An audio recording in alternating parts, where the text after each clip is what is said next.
Salut à toi et bienvenue dans un nouvel épisode de Chronique Imo. Cet épisode est un petit peu particulier puisque c'est un nouveau format, un format type table ronde. Donc le principe c'est très simple, on prend des invités, on se met tous autour d'une table, on prend un café et on discute d'un sujet bien précis. Le sujet du jour étant les travaux. Je pense que tu vas reconnaître certains des invités, tous sont experts du sujet que l'on traite aujourd'hui. Donc c'est parti, let's go. Les travaux c'est important dans la vie d'un investisseur, c'est un petit peu ce qui nous réunit tous aujourd'hui. Alors il y en a certains parmi vous qui ont des parcours vraiment différents. Et du coup, ce qui serait intéressant pour que les auditeurs comprennent bien, c'est qu'on fasse un petit tour de table, tranquillement, sans aucune pression, pour parler de vous à l'échelle des travaux. Donc dites-nous déjà qui vous êtes, s'il vous plaît. Donc on va commencer par... on commence par Maud. Allez, Maud, tu commences. Donc petite présentation rapide et éventuellement un petit mot sur les travaux. Qu'est-ce que ça représente pour toi, les travaux? Ok, donc moi c'est Maude, ou plus communément sur les réseaux Woman Invest. Donc je suis en couple avec Laurent. Donc on est investisseurs tous les deux et ce depuis des années. Moi j'ai un petit parcours qui n'avait strictement rien à voir avec l'investissement immobilier, mais on va dire que voilà, j'ai travaillé dans le domaine bancaire pendant plus de 15 ans. J'ai été conseiller en gestion de patrimoine. J'ai arrêté en juin 2021. Alors, j'ai tout un cursus avec différents diplômes, etc. Bref, j'ai arrêté en juin 2021 pour vraiment me consacrer à tous nos investissements, tous les business que l'on a et également la création d'une agence immobilière parce que je voulais absolument avoir une agence immobilière. Voilà, c'était un peu la suite logique puisque voilà, on est des passionnés d'immobilier et on investit principalement dans tout ce qui est immeuble de rapport. Où on dilue le risque avec à la fois des locaux pro, on fait d'allocation nue, meublée, LCD, etc. Mais donc, du coup, forcément, les travaux ont une importance très importante puisque c'est grâce aux travaux qu'on crée l'opportunité et le cash flow lié à tous les investissements que l'on peut faire. Yes, ok. Donc tu es en train de direct, tu spoil tout le podcast, il n'y a pas de problème. Yes, mais tu sais que c'est vachement important ce que tu dis parce que je pense que c'est comment dire, c'est un levier encore, c'est un sous-levier, c'est un sous-tiroir, c'est un tiroir dans un tiroir. Pour moi, l'investissement immobilier façon levier, c'est un vrai sujet, mais l'investissement immobilier avec du levier bancaire et beaucoup de travaux, c'est un sous-levier. Et ça sera très intéressant d'en parler justement avec toi et en plus avec ton expérience en banque, j'imagine que même avant de te mettre à 100% à ton compte, bah, tu as dû voir passer un paquet de dossiers avec des travaux. Ah bah, j'en gérais forcément pas mal. Et après, en gestion de patrimoine, c'était un petit peu différent. Alors, je pouvais avoir des dossiers tels que nous le faisons nous, c'est-à-dire en tant qu'investisseur immobilier avec la recherche de cash flow. Mais j'avais également beaucoup de clients qui étaient dans une optique différente et la plupart du temps plutôt une optique de défiscalisation, donc sur des projets plutôt voilà, type Pinel, anciennement Duflot, voilà, résidence senior, étudiante, etc. Mais encore une fois, là-dessus, il en faut pour tout le monde et ça correspondait à une certaine typologie de clients et voilà. Non, non, bien sûr, bien sûr. Bah, c'est très intéressant. Merci à toi, Maud. Alors, du coup, tu as dit tout à l'heure que tu étais en couple avec Laurent. Ouais. Et je pense les gens doivent se demander, mais pourquoi elle nous dit avec qui elle est en couple, celle-là? Ouais, parce que je n'étais même pas au courant, moi. Je l'ai appris en direct. Parce que vous déplacez jamais solo, en fait, vous êtes toujours ensemble. La plupart du temps, mais Ah, je suis très sous surveillance, hein. non, mais n'importe quoi. Non, non, Laurent. Ouais? Non, pardon, vas-y, Excusez-moi, ils sont vraiment en couple? Je l'ai appris en même Ah temps. bon? Je l'ai appris en même temps. Ah ouais? Laurent, ça va vraiment falloir qu'on ait une discussion tout à l'heure. Bon. non, mais on travaille en couple, qui est aussi une très bonne chose dans le sens où on est très complémentaires. Voilà, on a chacun nos domaines de compétences et on va dire que là où je n'ai pas de valeur ajoutée ou où il y a des choses que je ne souhaite pas forcément développer, c'est Laurent qui va le faire et puis inversement, quoi. Ok, ok. Et donc, du coup, toi, Laurent, est-ce on doit comprendre indirectement que c'est la partie travaux, que tu es la personne derrière cette partie-là? Ouais, exactement. Bon, alors, enchanté à tous. Je m'appelle Laurent Boutillier. Moi, j'ai 40 ans. Et c'est vrai que je suis plutôt d'un cursus autodidacte. Donc, j'ai pas fait d'études, mais voilà, j'ai très vite pris conscience que je pouvais faire du business. Et comme je suis parti et je dis souvent aux gens, si vous partez de zéro, vous avez de la chance, je suis parti à découvert, je suis parti sans argent. Il a fallu très vite que je m'y colle. C'est-à-dire que le premier investissement, je remets le décor, octobre 2001, à l'époque j'ai 19 ans. Je dis à mon ex-compagne, il faut qu'on arrête, ça faisait 6 mois qu'on jetait 500 balles tous les mois en termes de loyer, je dis il faut qu'on investisse. Et on n'avait pas d'argent. Et du coup, bah, la banque nous dit, OK, nous, on vous suit, pas de souci, mais on a une grosse enveloppe pour vous de 80 000 euros sur 20 ans, et vous nous dites merci avec ça. Donc forcément, on a trouvé un bien où il y avait tout à refaire. Je m'y connaissais pas du tout, et je dis, banco, on y va. Et du coup, bah, j'ai appris dans le dur, c'est-à-dire que bah, j'ai pris un coup de jus, j'ai connu l'électricité, on a pris une inondation quand j'ai posé le premier ballon d'eau chaude, et j'étais fort en plomberie après. Mais vraiment dans le dur. Et je me suis découvert un petit talent, c'est-à-dire que je suis quelqu'un de curieux et plutôt démerdard. Voilà, j'ai ce truc en moi qui est de dire bah, que si ça s'est déjà fait par quelqu'un d'autre, alors je peux le faire. Et, Ouais. et j'ai pris plaisir. J'ai pris plaisir à le faire. Donc, du coup, bah, ça a commencé par le fait de rénover une première maison, puis une deuxième, puis ensuite j'ai créé une entreprise dans le bâtiment, j'avais 22 salariés, donc du coup j'ai passé des diplômes, je suis devenu géothermicien, donc je me suis passionné Ok. pour Tu t'es professionnalisé dans la réno, on est d'accord. Exactement. Donc, bah, c'est devenu mon fer de lance et c'est là où bah, maintenant je rénove des biens un peu plus conséquents, on en parlera peut-être, sur lesquels bah, je prends beaucoup de plaisir et j'accompagne les artisans qui nous suivent en leur exposant des solutions et en trouvant avec eux des façons de rénover qui soient les plus pertinentes possibles. Ok, ok, super. Bah, merci pour cette présentation. Et du coup, juste, tu disais 19 ans, j'avais une sous-question pour tout le monde que j'ai oublié de poser à Maud. Mais du coup, c'est quoi ton plus vieux souvenir de travaux, Laurent, et du coup Maud aussi après, si vous avez un... Ah, le plus vieux du plus vieux, mon père, il en avait marre que je foutais rien à la maison. Il m'a dit, tu vas me faire une fosse dans le garage, on pourra faire la vidange. Et j'ai mis 15 jours à creuser avec une pelle et une pioche un Mais non, trou dans la cave pour faire une fosse. C'est mon plus vieux souvenir de travaux. mais c'est extraordinaire. Ouais, c'est la Mais vérité. c'est quoi cette histoire? Pour faire les vidanges. Ouais, ouais. En fait, un peu comme dans les garages, bah, mon père, il m'a dit, écoute, j'en ai marre que quand j'aille bosser, toi, pendant les vacances scolaires, tu ailles jouer au foot avec tes copains. Donc, bah, maintenant, tu vas mériter le fait d'aller jouer au foot, donc tu vas creuser. Donc, il m'a donné une pelle, une pioche, et j'ai dû faire un trou de 2 mètres de profondeur sur 80 centimètres de large, et bah, Ah oui, j'ai je plus ce vois. temps pour le faire. Et ensuite, avec des palettes, on a fait un coffrage, on a coulé le béton. Ça devient aujourd'hui un super souvenir, mais quand tu as 12-13 ans, tu te dis, mais qu'est-ce que je suis en train de foutre à creuser un trou, quoi. J'ai eu peur que ce soit ma tombe à un moment donné. Mais c'est pas cool. Extraordinaire. Extraordinaire. Très, très marrant. Et Maud, ça serait quoi, toi, ton Alors, plus vieux mon plus souvenir de vieux, je travaux? dirais que moi, les travaux, c'était. Enfin, j'avais une image assez négative de ça, dans le sens où j'avais un papa que Ouais. j'aime beaucoup, hein, voilà, mais qui avait une tendance à commencer les choses, mais à pas les terminer. Donc, dans la maison, on avait beaucoup de choses de démarrer, avec beaucoup d'ambition et beaucoup de projets, mais chez les autres, c'était très bien fait. Hein, ça, il n'y a pas de problème. C'était dans les finitions, c'était nickel chrome. Et bah, chez nous, et encore aujourd'hui, hein, voilà, ça, il a tendance à commencer et à pas les finir. Donc pour moi, les travaux, voilà, c'était plutôt pas, j'avais pas forcément une bonne image de ça, quoi. D'accord, ok.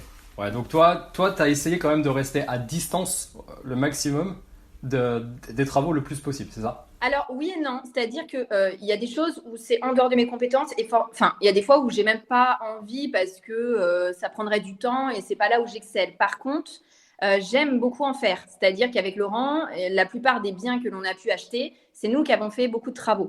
Donc la peinture, casser, mettre des, enfin voilà, j'ai, bon il y a des choses que je ne fais absolument pas, l'électricité, plomberie, des choses comme ça, ça m'intéresse vraiment pas du tout, mais Ouais, j'aime beaucoup les seconde faire. œuvre et finition, quoi. Ouais, Ça te plaît. voilà. Mais de les faire, en fait, vraiment d'avoir été sur le terrain pour les faire, franchement, j'y ai pris plaisir parce qu'on le faisait tous les deux.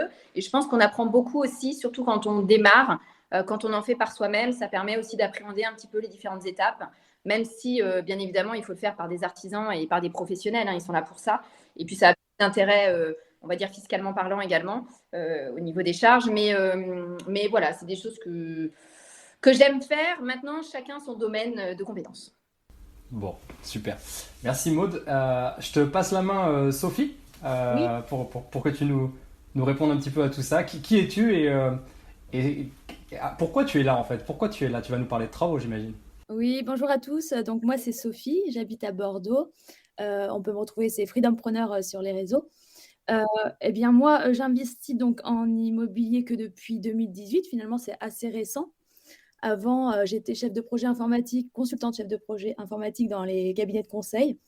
Donc j'ai complètement changé de voie et j'ai découvert l'immobilier un petit peu comme une façon alternative de vivre. Et en fait, dès que j'ai acheté mon premier appartement, c'était un tout petit studio à Bordeaux, j'ai décidé de le rénover moi-même. Et du coup, je savais absolument rien faire avant. J'avais fait aucun travaux. Et Ok. finalement, ça m'a énormément plu d'apprendre sur le tas. Et enfin, j'ai vraiment découvert une appétence là-dessus de par la créativité. Et puis, de reprendre quelque chose de manuel aussi, ça fait du bien aussi. Voilà. Ouais, je suis assez d'accord avec ça. Le côté, on pose le cerveau pour certaines choses et on met les mains dans le cambouis. Enfin, moi, j'aime beaucoup. C'est Et ça. du coup, juste, ça me fait poser cette question. Tu as choisi de faire les travaux parce que tu avais pas l'opportunité d'emprunter pour les faire, parce que clairement, on se dit les choses. C'est un podcast zéro bullshit, hein, donc on va directement au sujet. Ou est-ce que tu t'es dit, et c'est quelque chose que moi j'ai eu aussi, en fait, en réalité, cet argent, je peux le transformer, enfin, ce temps que j'ai, je peux le transformer en argent si jamais c'est moi qui mets la main à la pâte. Tu vois C'était l'idée? plus dans C'est plus ça. c'était dans une vision d'économie. Et puis j'avais du Ouais. temps. J'étais au chômage. Hein. J'avais quitté mon boulot précédent et du coup, j'avais du temps et je me suis dit autant le faire soi-même. Mais j'en avais clairement envie. Mais cette idée d'optimiser l'investissement en faisant les travaux soi-même, ça fait forcément une meilleure rentabilité et on s'y retrouve Ouais, complètement. au bout. Et après, en fait, l'idée aussi de faire les travaux soi-même, c'est aussi pour avoir, comme disait Maud, c'est appréhender les étapes pour pouvoir après mieux identifier comment, par exemple, les artisans vont évaluer leur devis pour ne pas se faire avoir, par exemple, pour la suite. Et puis comprendre pas mal de choses qui sont importantes pour imbriquer les artisans entre eux pour pouvoir bien gérer les projets par la suite. Ok, je vois. Super. Ben, merci pour ça, et puis bienvenue à toi Sophie sur le podcast. Est-ce que tu peux nous donner ton souvenir le plus vieux de travaux? Comme je Ton premier disais, souvenir. vraiment, le premier studio en 2018, c'était pour la première fois que je faisais des travaux finalement. Donc, avant, je Ok, sais pas si j'avais rien déjà du tout. fait poser une étagère. Donc, du coup, non, vraiment, Ah ouais, c'est pas si loin que ça. ok. Donc t'es passé de 0 à 1 très très vite, toi. Voilà. Puis ensuite, j'ai enchaîné, hein, vraiment. J'ai fait d'autres appartements, restant sur des surfaces petites. J'ai fait des T2 après. Et ensuite, il y a 2 ans, là, j'ai fait 400 mètres carrés. Bon, bien sûr, je n'ai pas fait toute seule hein, là-dessus, mais j'en ai fait beaucoup et j'ai géré l'ensemble des artisans sur les parties techniques comme l'électricité et la plomberie. Ok. Mais sinon, Toujours pour un investissement immobilier à toi, hein, c'est ça? oui, oui, c'est un co-living donc, de 14 personnes que j'ai fait. Donc voilà, là, c'était sur une plus grosse surface. Et effectivement, il y a pas mal de choses qui sont différentes avec des petits projets. Énorme. Mm. Super. Bon bah c'est super. Et donc du coup, pour terminer, on est aussi accompagné de Mathieu. Mathieu que vous connaissez déjà si vous êtes attentif à chaque sortie d'épisode, puisque on a déjà eu l'honneur de l'avoir. Mathieu qui gère De Rennes Compagnie. Salut Mathieu. Alors ouais, enchanté, je suis Mathieu Gillette, donc je crois qu'il faut que je me présente. J'ai 35 ans, je suis entrepreneur dans le bâtiment et j'ai monté une entreprise qui s'appelle De Rennes Compagnie pour la plus connue. Je fais des travaux clés en main pour de l'investissement locatif et uniquement de l'investissement locatif. Je suis également investisseur, évidemment, en SCI, en location de courte durée, Ouais. en location longue durée nue, comme ça. Donc là, j'ai un état des lieux d'entrée dans 34 minutes. Ok. Et Mais c'est vrai que c'est pas très radiophonique, mais pour toi, cher auditeur qui nous écoute, sache que Mathieu, il est vraiment. Bon, de toute façon, il y a que des gens de terrain là. Certes, on est sur un podcast, mais en réalité, il y a que des gens de terrain. Et Mathieu, il est en direct live, on peut le voir à la caméra, dans un appartement qu'il est sur le point de louer, du coup, j'imagine. c'est ça, voilà. Donc, la location nue, je fais un peu de courte durée, mais beaucoup moins que Laurent Boutillier, qui est l'expert de la LCD ici. Ça, c'est mon petit bisou à Laurent. Et puis, j'ai quelques petits projets à thème, mais en cours, donc qui ne sont pas lancés, donc j'en parle pas encore. Donc voilà, je baigne dans le bâtiment depuis que j'ai 20 ans. Mon papa n'était pas dans le bâtiment, ma maman n'était pas dans le bâtiment, et j'y suis venu par le biais d'un ami. J'ai monté ma première boîte à 20 ans, et 15 ans plus tard, j'en suis là, je dirais. Magnifique. Je Voilà. crois qu'on avait parlé d'une moyenne de 150 projets annuels pour la société, c'est ça? Ouais, effectivement, il y a 2 ans et demi, j'ai lancé ça. J'ai commencé je faisais du marchandage de biens. J'ai commencé par 8 apparts, je crois, les 6 premiers mois. 27 la deuxième année. Et là, cette année, on est un peu moins de 150. On doit être à 130 ou 135, je sais pas, je les compte plus. Projets, quoi. Mm. Du coup, Mathieu, je voulais juste te poser ta question aussi à toi. Quel est ton plus vieux souvenir de travaux? Ça peut être un souvenir d'enfance ou quelque chose de plus récent. Alors moi, quand j'étais gamin, on m'a forcé à creuser une fosse. C'était un mec qui s'appelait Laurent. Je m'en souviendrai toute ma vie. Il t'avait pas délégué une fosse pour son père, non? Le mec, En fait, ce mec a si, aucune personnalité. Il faut qu'il sorte le même de l'école. c'est en fait voilà, c'est le père avait le pistolet et son fils avait un couteau. Je m'en souviens très bien. Il avait déjà une barbe à 12 ans. Non, plus sérieusement, mon plus vieux souvenir, je sais pas, je devais avoir une vingtaine d'années, j'ai pas commencé aussitôt, une vingtaine d'années, certainement ma première mise en eau où je me rends compte que le plombier n'a rien serré. Et Yes, c'est bon ça. je vois encore l'eau couler à travers les spots qui étaient toujours allumés. C'était vachement rassurant. Dans un immeuble que j'avais fait avec mon ex-femme. C'était génial puisque tout était fini et les mises en eau, on a toujours tendance à les repousser. Et là, je reverrai toute ma vie les 4 spots là, de la cuisine qui vraiment, il y avait beaucoup d'eau qui coulait. Donc, c'était très bien fait. Ok, bon, super. Merci à toi pour cette présentation. Et puis, on va pouvoir enchaîner tout de suite avec les questions. Donc, moi, j'en ai une, en fait, où souvent, je me dis, est-ce que les travaux sont obligatoires, en fait, pour faire des bonnes affaires en immobilier? Parce que moi, pendant très longtemps, j'en ai pas parlé autour de moi, à ma famille, etc. Parce que j'ai eu peur du côté ostentatoire de dire ouais, je fais de l'immobilier et tout, etc. Et donc du coup, j'ai passé de longues périodes à être très impliqué dans les travaux. Et je voyais aussi d'autres personnes qui achetaient de l'immobilier. Alors, j'avais évidemment pas toutes les connaissances que j'ai aujourd'hui. Ils en achetaient via différents types d'investissements. On a parlé tout à l'heure du véhicule de défiscalisation qui s'appelle Pinel, qui n'est pas du tout un sujet pour nous, évidemment. Mais voilà, j'ai vu des gens investir là-dedans et ils ne faisaient pas de travaux. Et donc, du coup, maintenant, ça me revient souvent en message ou en commentaire du podcast. Est-ce qu'il faut vraiment faire autant de travaux? Est-ce qu'il faut être autant impliqué sur la partie travaux pour faire des bonnes affaires immobilières? J'ai envie de poser la question, du coup, à Maud et Laurent, parce que j'ai quand même l'impression que c'est un sujet que vous traitez souvent. Oui, tout à fait. C'est complètement obligatoire. C'est-à-dire qu'aujourd'hui, en fait, on ne peut pas se permettre de dire je veux investir dans l'immobilier pour avoir un revenu complémentaire, je veux en plus faire une affaire et je veux en plus que ça se rembourse facilement et faire du cash flow tous les mois. C'est-à-dire que le montant de cash flow que vous allez réaliser va passer par le fait que vous puissiez absorber des travaux. Quand on est sur certaines villes, on voit un prix au mètre carré. Vous pouvez aller sur Meilleur Agent, vous pouvez aller voir sur Se Loger. Vous voyez 1000, 1500, 2000, 3000, 5000, 10 000 euros du mètre carré. Bon. Le bien que vous allez aller chercher, sur lequel vous allez faire du cash flow, si vous prenez un bien qui est terminé, celui qui fait la marge, celui qui fait le cash flow, c'est la personne qui a réalisé les travaux. C'est celui qui a créé la plus-value et qui, du coup, va être récompensé. Aujourd'hui, les taux d'intérêt montants, ce n'est pas sur le financement qu'on va pouvoir gagner, ce n'est pas sur l'allongement du crédit. Le seul levier qui va nous laisser, c'est sur le fait de pouvoir répondre à une contrainte. Et nous, tous les jours, avec Maud, en fait, et encore là, on vient de m'envoyer un bien, plus il y a de contraintes, ça peut être par exemple un logement classé en G, ça peut être un logement sur lequel on a de la salubrité, ça peut être un logement sur lequel il y a un locataire qui ne paye pas, ça peut être un logement sur lequel il y a eu un dégât des eaux, comme en parlait Mathieu. Plus il va y avoir des contraintes et plus vous allez pouvoir répondre à ces questions par le fait de faire des travaux, décoincer une situation, et plus vous allez réaliser votre marge. L'idée de se dire, j'achète un bien où tout est fini, tout est loué, il y a des locataires, des garants partout, une garantie de loyer impayée, toutes ces étapes sont forcément chiffrées, du monde a gagné de l'argent sur ces étapes, et si vous faites qu'un échange de RIB chez le notaire, ce qui va vous sauver, c'est le temps. Au bout de 15 ans, 20 ans, quand vous aurez fini de payer votre bien, vous commencerez à faire un petit peu plus de cash, puisque les impôts vous en laisseront quand même, et vous gagnerez de l'argent. Donc à la question, est-ce qu'on est obligé de faire des travaux pour réaliser des belles affaires dans l'immobilier? Si votre objectif, c'est de vivre de l'immobilier ou d'avoir un complément de salaire rapide, la réponse est oui. Si c'est dans un cadre de préparer votre retraite et d'avoir un achat patrimonial, la réponse est non. Ouais. Comme que ça. Oui, d'accord. Ça dépend des objectifs, en fait.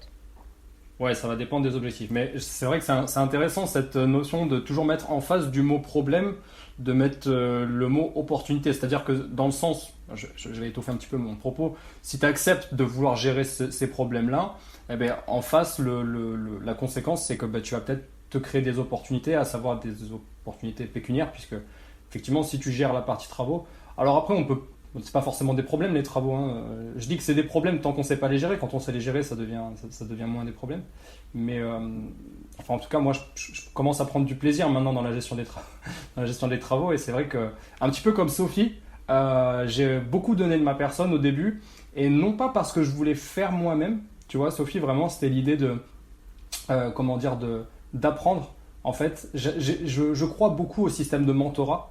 Et tu sais, tous ces artisans qui ont toute cette qualité au bout des doigts, je me suis dit, ben, en fait, il suffit de rester derrière eux, de leur proposer d'être leur deuxième ou troisième ouvrier et de passer la journée à dire pourquoi, tu sais, comme les enfants, en mode, je veux savoir pourquoi on fait ça, pourquoi on utilise cet outil, comment on fait le parpaing, la cloison sèche, etc. Et en fait, en faisant ça, certes, c'est très chronophage, mais maintenant, comme tu disais tout à l'heure, je réussis déjà à gagner sur mes devis et à bien m'entourer au niveau des travaux. Et du coup, pour toi, Sophie, est-ce que c'est pareil? Est-ce que tu penses aujourd'hui continuer à investir, mais avec peut-être moins de travaux ou différemment?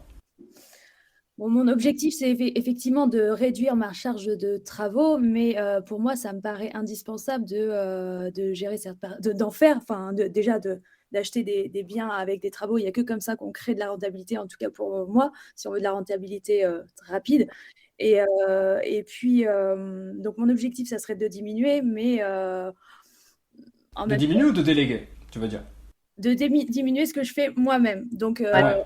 voilà, donc bien sûr de déléguer plus. Après, je me vois pas ne pas gérer les travaux, ne pas être la maîtrise d'œuvre. Ça, je veux forcément le garder, en tout cas pour les prochains projets. Et je pense que je vais encore faire aussi des travaux moi-même parce que, bon, je pense que c'est la meilleure façon de rentabiliser un max un projet. Bon, si j'ai du temps, je préfère le faire que de payer et perdre de la rentabilité. Après, si je pars sur plusieurs projets en même temps, je serai obligée. Mon temps, il n'est pas infini, donc je serai obligée de faire plus. Mais vraiment, c'est un vrai levier de rentabilité.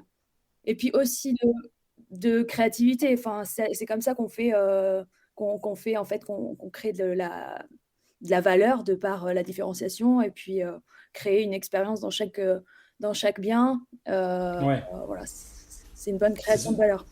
Et je pense Ouais, aussi, ouais. en tant que nana, bon là je vais parler pour nous deux, je pense que le fait d'avoir fait un peu, ça permet aussi, parce que c'est un domaine qui est quand même, surtout les artisans, très masculin. Et quand une femme arrive, elle peut vite se faire avoir par méconnaissance. Et puis parce que, entre guillemets, bah voilà, il y a une nana en face et bah, peut-être que voilà, l'artisan va se dire bah, tiens, je vais lui faire ça ou on va lui parler de ça, elle s'y connaît pas et puis on verra. Elle va rien comprendre, etc. Exact. Ouais, c'est ça.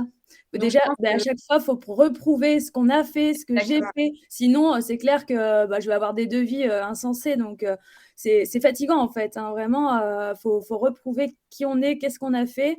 Et puis, lui poser quelques petites questions pièges et puis lui sortir quelques petites techniques qu'il ne pense pas que je puisse savoir.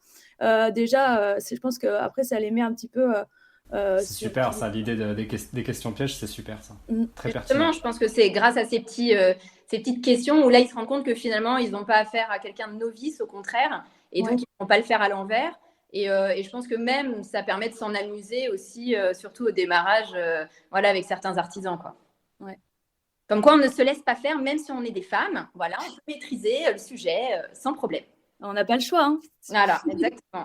Non, mais c'est sûr, il y a pas de toute façon, la rénovation, elle a pas de sexe, elle est pas plus intelligente pour un homme ou pour une femme, hein. C'est la même rénovation, c'est exactement pareil.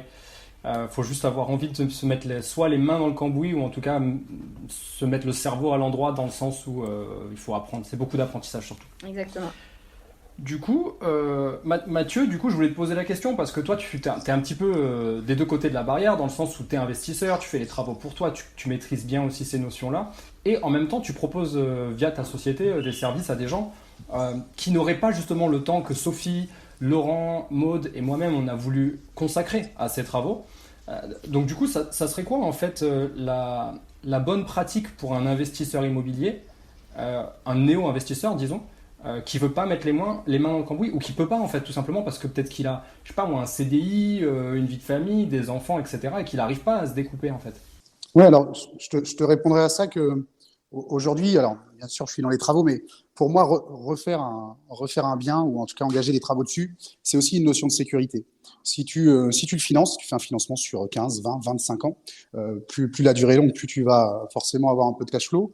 Ben forcément, tu fais un crédit sur un X années. Si aujourd'hui tu achètes un appartement, comme disait Laurent tout à l'heure, si tu achètes un appartement qui est tout fait, je ne sais pas comment ça a été fait, Si tu as un appartement qui a une dizaine d'années, moi, je vois pas mal d'investisseurs qui essayent souvent de réduire les travaux et de se dire, ouais, je veux refaire juste un peu les sols, la cuisine, elle a que 5 ans. Si tu veux acheter un appartement aujourd'hui qui est pas refait à neuf, si tu fais un crédit sur 20 ans, tu as une garantie décennale de 10 ans. Donc, tu as déjà 10 ans à découvert, si tu veux. Je vois trop d'appartements où parfois on a des clients qui nous disent, ouais, je vais garder la cuisine, ou la salle de bain, elle est bien, elle a 10 ans, bon, elle est un peu ancienne. Ouais, sauf que ton financement dure 20 ans. Donc, pendant 20 ans, il faut que ça crache. Et comment tu fais si dans 5 ans, dans 10 ans, dans 15 ans, tu as la cuisine à refaire, tu as la salle de bain à refaire? Donc, en fait, les travaux, ça rime avec sécurité. Alors, quand c'est bien encadré, évidemment, parce qu'un incompétent, ça peut nous coûter extrêmement cher. On en voit régulièrement. Donc, déjà, c'est ça, si tu veux. C'est que les travaux, à mon sens, quand tu refais tout, tu maîtrises, ou tu délègues à des professionnels, évidemment. Mais à minima, tu repars avec une garantie de 10 ans sur des choses importantes comme l'électricité, etc., dont on parlait tout à l'heure. Ah, c'est hyper intéressant. Ce que tu dis, en fait, c'est une super transition pour ma prochaine question. En fait, la rénovation, ça peut faire un peu peur. Il y a souvent des notions d'assurance liées à ça. Là, on a déjà des mots qui nous arrivent aux oreilles quand on fait appel à des artisans pour les devis. Il y a la dommage ouvrage, la décennale, etc., etc. Alors, comment faire pour bien choisir son entreprise? Ou, si on le fait soi-même, est-ce qu'on doit prendre une assurance? Ça, c'est un sujet, je pense, sur lequel toi et Laurent, à mon avis, vous avez pas mal d'expérience, si vous voulez nous en parler tous les deux. Alors, je vais prendre le lead avant que Laurent le prenne. Très clairement, ouais, déjà... Fais vite, parce qu'il peut te sauter à la gorge. Ouais, je le vois bien, là. Je vois pas sa tête, mais je le vois. Déjà, la première des choses, enfin, en tout cas, nous, c'est comme ça qu'on sélectionne nos artisans, c'est l'attestation URSSAF. Est-ce que tu payes tes charges? Alors, nous, on est professionnels, donc on doit s'assurer de cette partie. Mais en tant que maître d'œuvre, donc quand tu es en SCI, le travail dissimulé existe. Donc, déjà, demander à l'artisan s'il paye ses charges, ça prouve déjà son degré de sérieux. Tu peux pas vérifier aujourd'hui combien il déclare, hein, mais l'attestation URSSAF, ça prouve au moins qu'il est à jour. S'il n'est pas à jour, en tant que gérant d'SCI ou d'SAS, en tant que marchand de biens, demain, tu as un contrôle URSSAF, c'est la première chose qu'il te demande. Est-ce que vous avez les attestations URSSAF de moins de 6 mois de vos artisans qui sous-traitent ou qui travaillent pour vous sur des projets? Si tu ne l'as pas, moi, ça m'est arrivé par expérience, il y a 5 ans ou 6 ans, j'étais directeur d'une boîte, contrôle URSSAF, je ne sais plus comment il s'appelait, Claude. Contrôle URSSAF. Mais non. Mais Claude Claude, il s'appelait Claude. Contrôle URSSAF à la boutique, il nous demande tous les documents. Ce monsieur, il n'avait pas payé 10 000 euros de charge. Il devait 10 000 euros à l'URSSAF. Saisie attribution sur les comptes à la fin du mois. Vous êtes professionnel, vous devez vérifier qu'ils sont à jour de vos charges. Nous, en interne, si les charges ne sont pas payées, il n'y a plus aucun virement qui part, il n'y a plus aucun chantier qui part. Ça, c'est la première des choses. Après, il y a l'assurance décennale, ça c'est basique. Mais l'assurance décennale, il faut appeler l'assureur. Moi, je te fais une assurance décennale avec Photoshop aujourd'hui. Je pense que c'est très facile à faire. Le gars, il te donne une décennale et surtout, elle est éditée pour l'année, mais certains sont mensualisés. Donc, si début janvier, il a payé son assurance décennale, il te la donne au mois d'avril et qu'elle n'est pas payée, il n'est plus couvert par l'assurance décennale. Tu as un problème avec lui, tu appelles l'assureur. L'assureur te dit, monsieur, il ne paye pas ses cotisations, enfin, il ne paye pas sa prime d'assurance, donc il n'est plus couvert. Donc, il faut toujours... c'est quoi la bonne pratique? C'est vérifier le numéro? Demander le numéro de l'assureur ou demander, aujourd'hui à la MMA ou d'autres sociétés comme ça, tu peux éditer une assurance décennale à jour J. Je veux l'assurance décennale le 15 décembre 2022, tu appelles la MMA, ils vont te l'éditer. En tant que professionnel, bien sûr. Donc, tu la demandes à ton professionnel. Ça, c'est la première des choses. Et puis, pour bien valider un artisan, c'est d'aller voir à minima 1 ou 2 chantiers. On voit trop d'investisseurs qui... je lui ai fait confiance, je lui ai donné un acompte, il n'est jamais venu. Tu es allé voir des chantiers, tu sais où il habite. Il y a des choses qui sont aberrantes. Est-ce que tu as déjà vu des chantiers qu'il a fait? Non, il m'a montré 3 photos. Mais s'il a pris des photos sur Internet, est-ce que c'est lui qui l'a fait? Donc, passer sur un chantier, ça permet quand même de juger sur pièce et finalement de pas se faire avoir, même si tu as toujours des risques de te faire avoir. Ouais. C'est dur de monter une bonne équipe. Hein. Ouais, après, je crois que Sophie parlait de ça tout à l'heure. Poser des questions pièges et puis aussi, il y a aussi le feeling en fait. Si tu sens la personne ou pas. Tu peux parfois avoir un artisan qui est le moins cher, mais si le gars t'es un peu antipathique, n'y va pas. Moi, on m'a toujours dit, je crois que c'est ma mère qui me disait ça, quand c'est compliqué, tu n'y vas pas. Si tu vois déjà que c'est un peu compliqué, tu vois, quand je vois la tête de Laurent, je sais que ça va être compliqué. Ne parlais pas de ça quand elle te disait quand c'est compliqué, tu n'y vas pas. Mais c'est pas grave. Donc voilà, il y a le feeling de l'artisan, si tu t'entends bien avec lui ou pas aussi. Enfin voilà, c'est un critère qui est très relatif, mais qui, à mon sens, est hyper important quand le jour où tu vas lui dire bah, ça va pas. Parce que c'est très difficile dans le bâtiment, les artisans, quand tu leur dis que ça va pas, ils disent mais moi j'ai toujours fait comme ça. En fait, c'est toi le problème. C'est pas la finition, hein, c'est pas la chose qui est mal faite, c'est bah moi j'ai toujours fait comme ça. Ok, c'est de l'incompétence alors.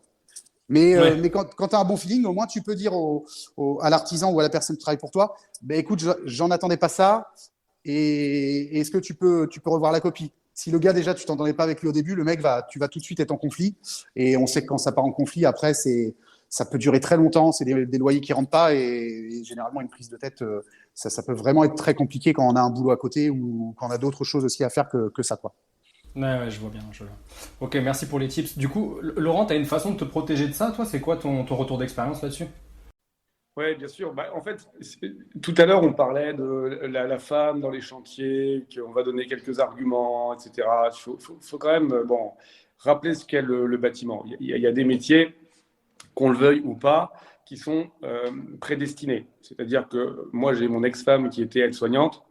Ouais. Quand j'allais la chercher ou quand je passais dans le service, tu avais 17 nanas pour un mec. Et bah, le mec, il était là, mais en fait, c'était ambiance de femmes. Les femmes avaient raison, elles s'y connaissaient, c'était leur truc. Mais moi, je gère mon patient comme ça, donc j'ai forcément la meilleure astuce et tout. C'est un milieu assez féminin dans les aides-soignantes. C'est comme ça que je l'ai vécu, moi, en tout cas, à l'époque. Dans le bâtiment, quand tu arrives sur un chantier, ça sent quand même la testostérone, qu'on le veuille ou non. C'est-à-dire qu'il y a plein de femmes, et moi, je suis vraiment pour. J'emmène Maud avec moi. Quand elle me demande, quand elle insiste et qu'elle veut y aller, je le sens, elle y va et elle va sur le chantier. Ça reste quand même un milieu masculin. Ce serait l'hérésie totale que de dire ouais, parité, 50-50, etc. Bon, après. Ouais, c'est pas la vérité, quoi. Voilà. Après, quand on part sur le côté décoration, et c'est un gros poste, c'est-à-dire aménagement, décoration, etc., on retrouve plus ce côté féminin. Parce que c'est vrai, moi je trouve que beaucoup d'hommes dans le bâtiment se disent professionnels pour démolir, pour faire de la maçonnerie, de l'électricité, de la plomberie, du carrelage, de la peinture, mais dès qu'on en arrive à la décoration, dès qu'on en arrive aux finitions, on retrouve la touche féminine, pardon. Et moi, je le dis, j'ai rénové des appartements de A à Z. Et quand on en arrivait à la décoration, je te faisais un kaki avec un orange et l'appartement, il était pourri complet, quoi. Et je n'ai pas cette compétence. Donc, il faut bien comprendre aussi que si aujourd'hui, une nana arrive sur un chantier, même si elle demande les garanties, ça va faire chier l'artisan. Si elle demande l'attestation URSSAF, il ne va même pas lui répondre. Et puis, elle va se retrouver avec 1, 2, 3. Et puis, des artisans, elle n'en aura pas et son chantier va durer. Bon. Je vais prendre quand même un exemple qui est assez parlant. Un des derniers immeubles qu'on achète. Parce que beaucoup de gens nous disent « Ouais, c'est compliqué les travaux, je ne sais pas si je vais y aller, je vais peut-être en faire l'impasse parce que moi, j'ai autre chose à foutre. » D'accord. Ouais. Aujourd'hui, un salaire d'une personne qui gagne bien sa vie, c'est à peu près 40 000 50 000 euros l'année. Bon. Et pour ce salaire-là, elle se lève le matin, elle bosse, elle rend des comptes, et quelquefois, elle travaille un peu plus que l'heure prévue. Sur un des derniers immeubles qu'on a acheté, on signe à 195 000, on fait 300 000 euros de travaux, donc on en a pour 495 000. On est sur 9 appartements avec une rentrée locative à un petit peu plus de 7 000 euros et aujourd'hui une valeur entre 1 50 000 et 1 150 000. Ce qui veut dire qu'après 2 ans de travaux, une fois qu'on a payé l'impôt sur la plus-value, on est à peu près à 365 400 000 euros de plus-value. Donc si je mets 365 400 000 et que je divise par 10, je reviens à peu près sur le salaire que je vous ai donné tout à l'heure. Ce qui veut dire que ces travaux sur lesquels on a géré pendant 2 ans, c'est à peu près 10 ans d'un salaire confortable d'une personne qui va se lever tous les matins et aller bosser. Ouais. Derrière, on viendrait expliquer le fait que non, mais les travaux, c'est facile, tu vas y passer 1 heure par semaine ou 1 heure par jour et ça va bien se passer. Comment voulez-vous, en travaillant 8 heures par jour, à la fin de l'année, faire 40 000 balles et là, cette fois-ci, en passant 1 fois par semaine ou 1 fois par mois, faire l'équivalent de 10 ans de salaire en l'espace de 2 années? Moi, ce que je voudrais dire, c'est que quelqu'un qui veut gagner de l'argent dans l'immobilier, effectivement, les travaux, c'est indispensable. Et que s'il veut faire des gros gains, il va falloir qu'il y passe du temps. C'est-à-dire que passer 2 heures ou 3 heures à suivre les chantiers, suivre les artisans, suivre les comptes rendus, aller sur place, prendre du temps sur les matériaux, valider, vérifier, regarder comme c'est fait, mettre des réserves, c'est un vrai, pas forcément métier, mais un vrai engagement que les gens doivent avoir. Et c'est pas parce qu'on va avoir l'idée de se dire je vais demander une attestation, je vais demander un truc, et puis c'est bon, c'est classé, c'est dans mon classeur, puis maintenant je vais attendre qu'il me fasse un nouvel appel à facturation, puis je vais avoir une situation et je vais regarder où est-ce que j'en ai.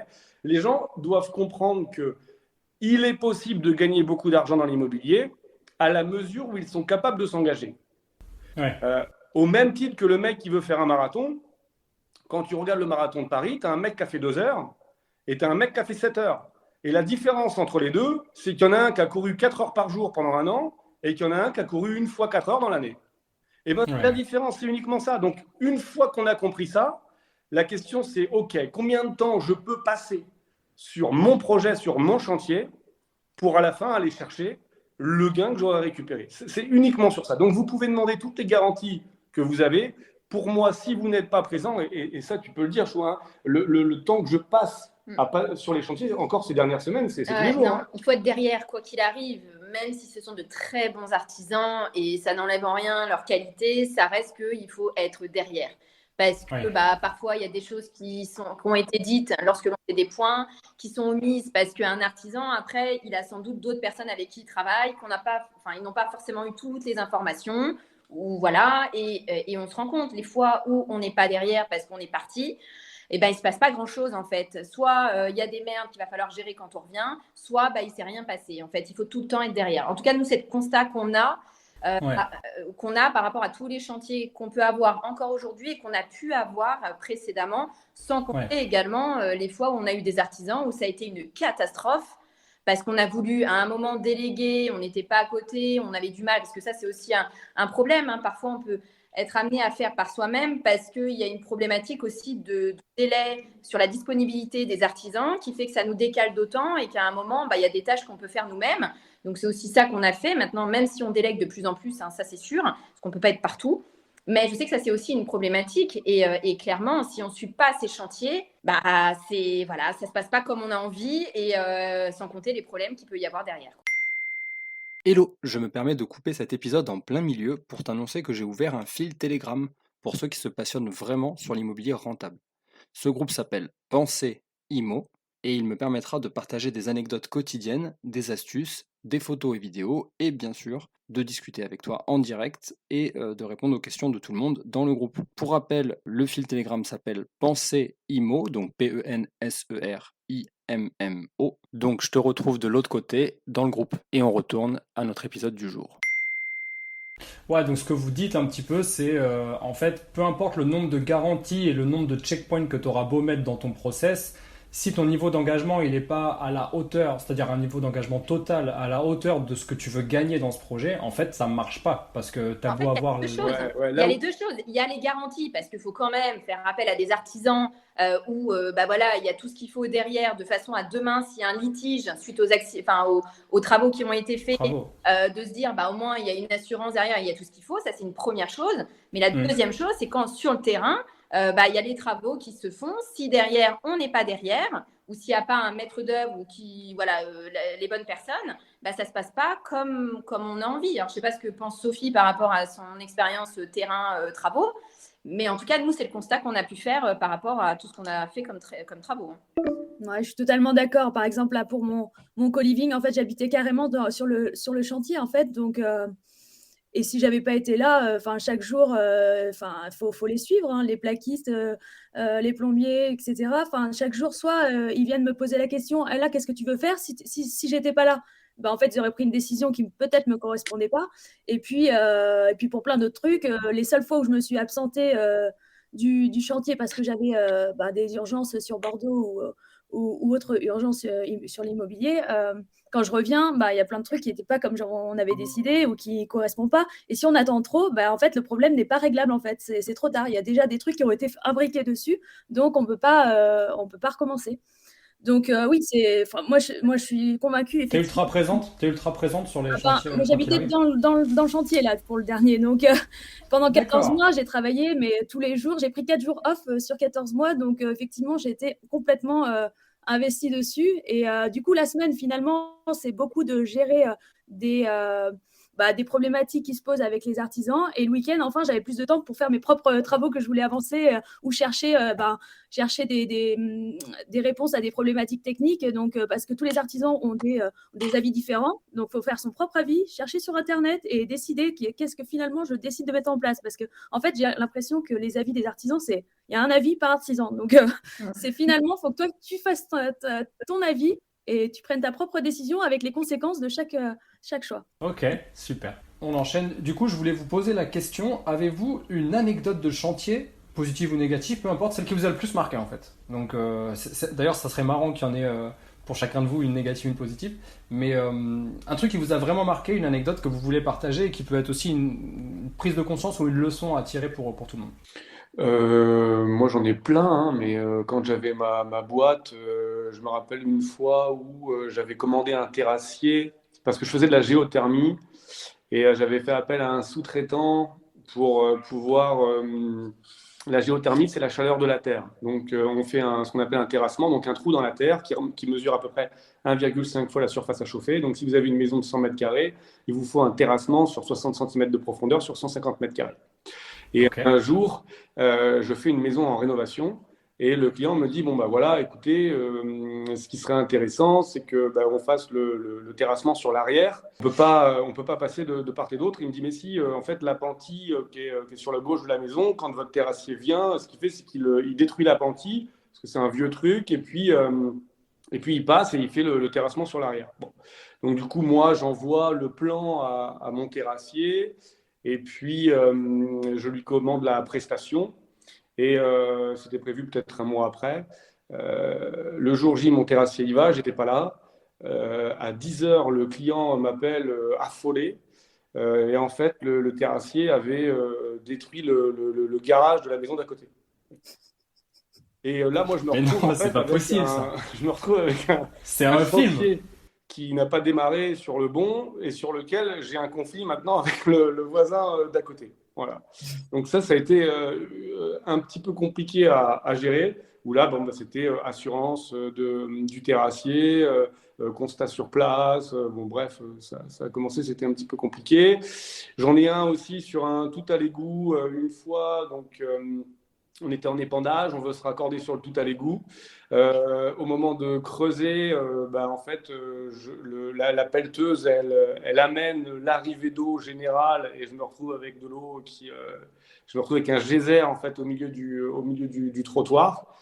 Donc ça, c'était sympa aussi.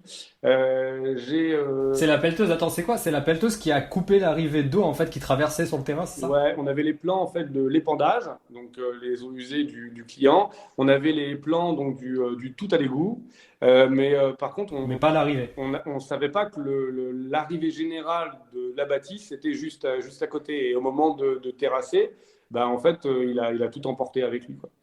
Mais ça, c'est une super anecdote. Alors, du coup, moi, j'ai une question par rapport à ça.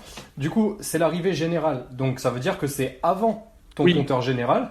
Et donc, du coup, comment tu fais pour arrêter l'eau? C'est un geyser. Comment tu fais pour l'arrêter? Ouais, là, c'était au service des eaux. Il a fallu appeler, mais pendant ce temps-là, l'eau, en fait, elle arrivait sur le trottoir, elle descendait et la circulation commençait à devoir être arrêtée, etc., quoi. Ça devenait une grosse pagaille. Et comme il y avait le tout à l'égout qui était en construction, je me rappelle, on avait des tranchées de partout et du coup, c'était de la boue, en fait, qui Ah oui, coulait. ça s'était rempli d'eau. Ouais. J'ai eu aussi Incroyable. sur un terrassement de géothermie, une fois le terrassier, pareil, mais j'en ai d'autres, hein, mais il ouvre le terrain et là, on tombe sur deux squelettes. Deux grands Mais squelettes. non. Ouais. Deux grands squelettes. Bon, le client n'a pas voulu qu'on en parle, mais bon, on ne sait pas ce qui s'est passé avant ou après, mais en tout cas, il y avait deux squelettes à l'arrière du jardin. Ah, mais non, mais c'est quoi ça? On va être obligé d'arrêter l'épisode. Je suis désolé. Non, Mais mais c'est... des anecdotes, je peux vous en trouver plein, hein. Mais encore une fois, Mais- si vous faites des choses, il risque de vous arriver des choses. Et nous, sur le coup, on dit, oh là là, on est embarqué encore dans quoi? Et après, notre capacité à avancer, c'est juste de résoudre l'affaire. Tout se résout, en fait. C'est vraiment qu'une question d'état d'esprit. Et vous avez le droit de vous apitoyer pendant un certain temps. En tant que chef d'entreprise, en fait, moi, je le dis toujours, j'ai toujours une phase. Il y a un problème, laissez-moi tranquille. J'ai besoin de m'en étonner, parce que je suis étonné de plein de choses. Le mec qui fait tomber l'appentis du voisin, alors j'y fais des plans précis avec des photos, j'ai besoin de m'en étonner pendant une demi-heure, j'ai besoin après d'être en colère pendant 1 heure, et j'ai besoin après de résoudre, je sais que je suis comme ça, c'est mon tempérament. Par contre, on attend de moi à ce que je puisse résoudre. Donc c'est laissez-moi tranquille 1 heure et demie, et après je vais trouver une solution. Voilà. Mais des anecdotes, on en a plein. On en a aussi heureusement des. Maud, c'est quoi ton anecdote chantier à toi, Anecdote sur ta partie? On avait fait appel, justement, c'était un immeuble de 3 logements en zone littorale balnéaire. Bref, on en avait fait 2 nous-mêmes et il en restait un au rez-de-chaussée. Et ça faisait un moment qu'on devait le faire, ça devait faire un an et demi, 2 ans, quoi. Et on voyait qu'on faisait plein de choses à côté, etc. On s'est dit, bon, ce serait quand même bien, parce qu'on n'est pas à côté, on a plus de 2 heures, 2 heures et demie de route, qu'on trouve quelqu'un, mais très compliqué de trouver quelqu'un. Bref, donc on nous a parlé d'une soi-disant d'un artisan qui vient, on rencontre. Moi, je le sentais pas, je sais pas, j'ai pas eu le feeling. Moi, je marche beaucoup au feeling, à l'humain, et voilà. Et lui, je sais pas, je l'ai pas senti, mais comme il venait de la part de quelqu'un qui avait dit que ça s'était bien passé, je sais pas quoi, bref. On se dit, why not? De toute façon, on a que ça sous la main. Donc, voilà. Et donc, il fait les travaux. Et là, en fait, la seule chose qui a été bien faite, c'est quand ils ont fait appel à une entreprise pour faire coller le sol, parce qu'on avait mis du lino, mais spécifiquement dans cet appartement-là. Bon, bref, c'est la seule chose qui a été bien faite. Le reste, une vraie catastrophe. Le carrelage, c'était une vraie catastrophe. C'était un TCE? C'était une entreprise tout corps d'État, du coup? Ouais, mais je pense que c'est ça. En fait, c'est un domaine aussi où tout le monde s'invente tout corps d'État aussi. Il y en a plein. Alors qu'ils ne sont pas réellement tout corps d'État dans la vraie vie. Bref, donc il nous disait oui, que c'est bien, enfin, qu'il savait faire, etc. Une catastrophe. Et je pense que le summum, ça a été la cuisine. Où là, on a vu l'état de la cuisine, où la plaque avait été mise sous la crédence, c'est-à-dire que la crédence touchait la plaque. Enfin, c'était particulier comme concept. Bref. Ouais, mais là c'est vraiment le niveau plus, là. Hein. Ah ouais, mais c'est parti en cacahuète. Hein. C'est-à-dire qu'à un moment, sur la fin, heureusement qu'on n'était pas en face à face.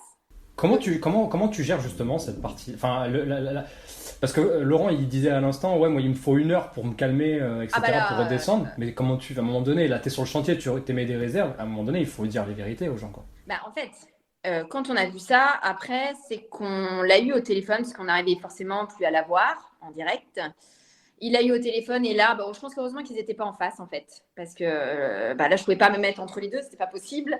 Mais à mon avis, ça partait vraiment en cacahuète parce que c'était quelqu'un de très mauvais dans le sens où il ne se remettait absolument pas en question, même si on lui apportait les preuves par A plus B. Donc, on a stoppé avec lui. Il s'est passé Voilà, on a stoppé et on a dû tout refaire forcément. Donc, ça nous a fait perdre plus de temps et plus d'argent. Maintenant, ça fait partie du lot. Je veux dire, encore une fois, l'immobilier, ça, c'est... il y a plein d'aléas, plein de choses qui ne sont pas forcément prévues. C'est comme ça. Donc, on apprend aussi grâce à ça, hein, malheureusement. Mais quand ça nous arrive, franchement, c'est relou et c'est très énervant. Mais voilà, ça fait partie d'une des anecdotes, on va dire, plutôt négatives. Ouais. Mais pour montrer que l'immobilier, ce n'est pas non plus tout lisse. Et que, ça fait partie du jeu, on va dire.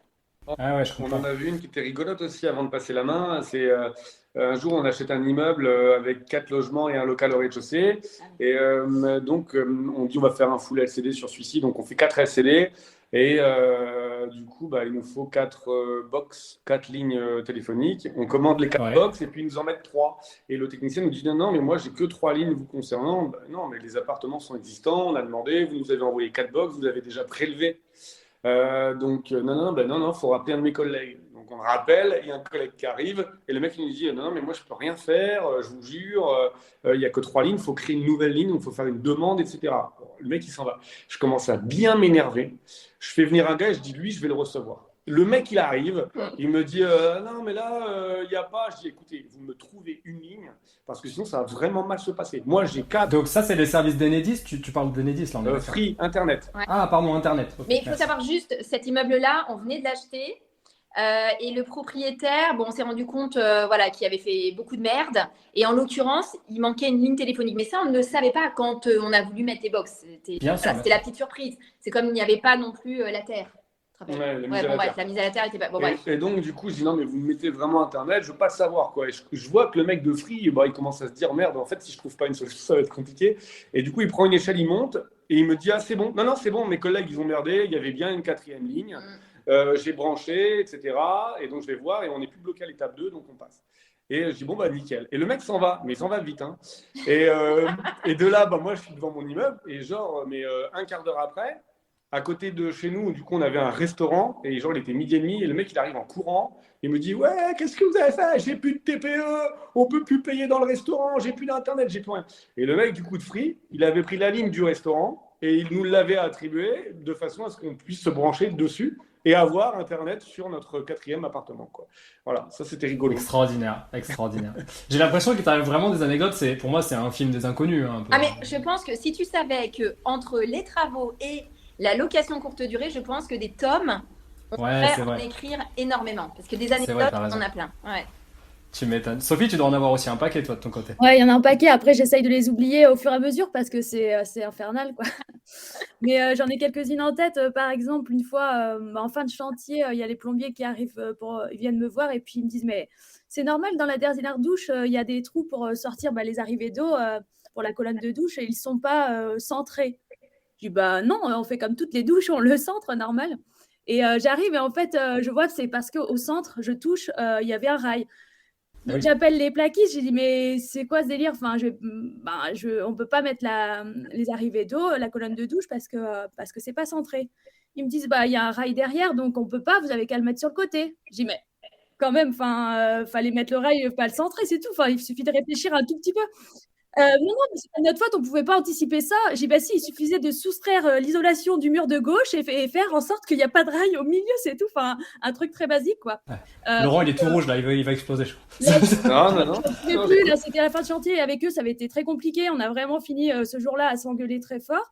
Et il a fallu que je les menace de ne pas payer le solde pour qu'ils puissent arranger le truc, quoi. Enfin, c'était infernal.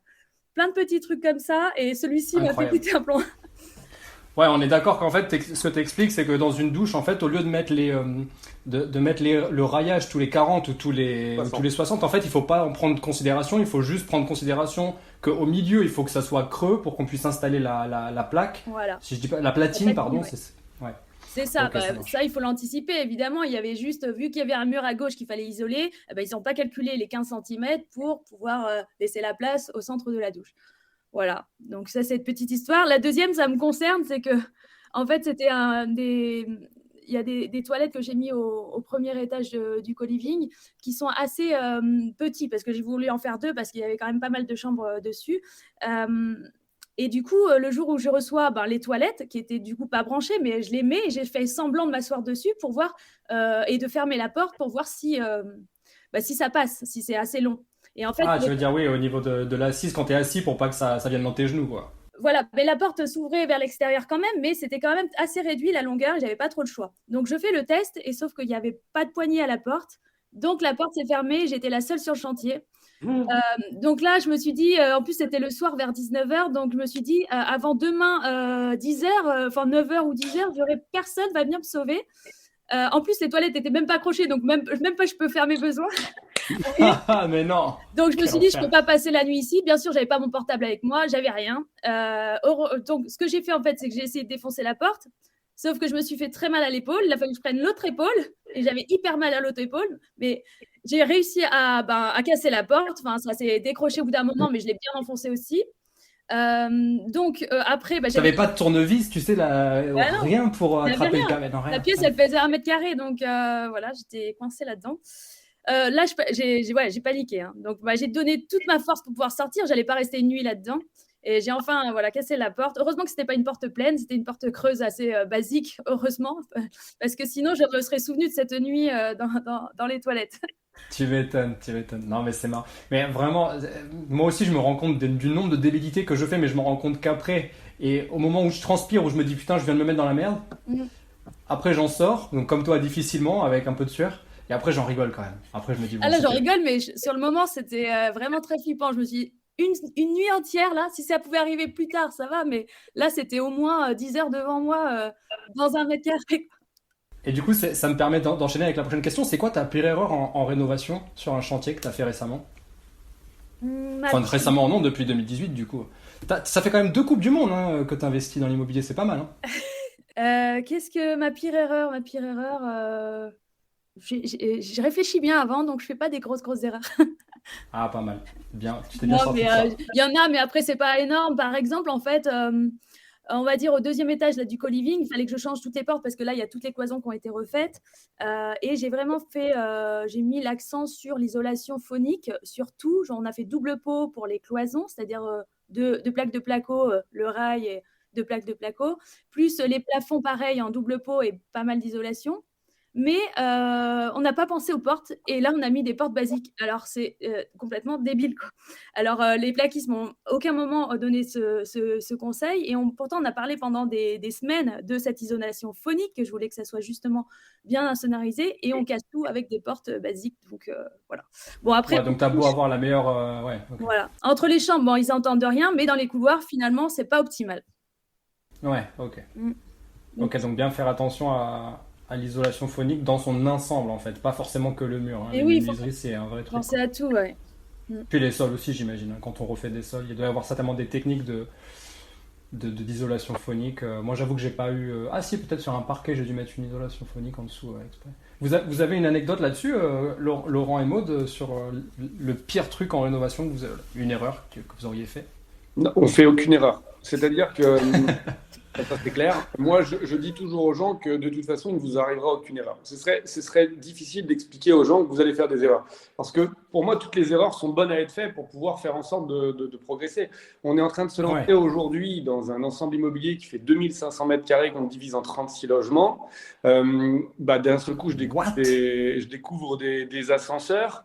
Je découvre des parties communes, je découvre avec des largeurs complètement folles, etc. Et je me lance dans un truc où il y aura plein d'erreurs sur lesquelles je ne vais pas beaucoup dormir la nuit, je vais cogiter, je vais revenir. Et du coup, pour moi, l'erreur, ça aurait été de ne pas la faire, quoi. Et dans tous les projets qu'on a fait avec Maud, on n'a jamais fait d'erreur. Jamais. Alors, bien entendu que je peux te trouver des erreurs, mais bêtes, du genre, on a créé la laverie automatique. Pour une laverie automatique, il faut une grosse puissance restituée en termes d'électricité. C'est-à-dire que les machines à laver, ça consomme beaucoup. Des séchoirs, ça consomme énormément.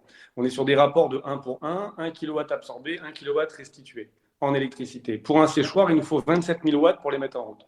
27 000 watts, quand tu es en triphasé, c'est l'abonnement maximum, il nous faut du 36 kg.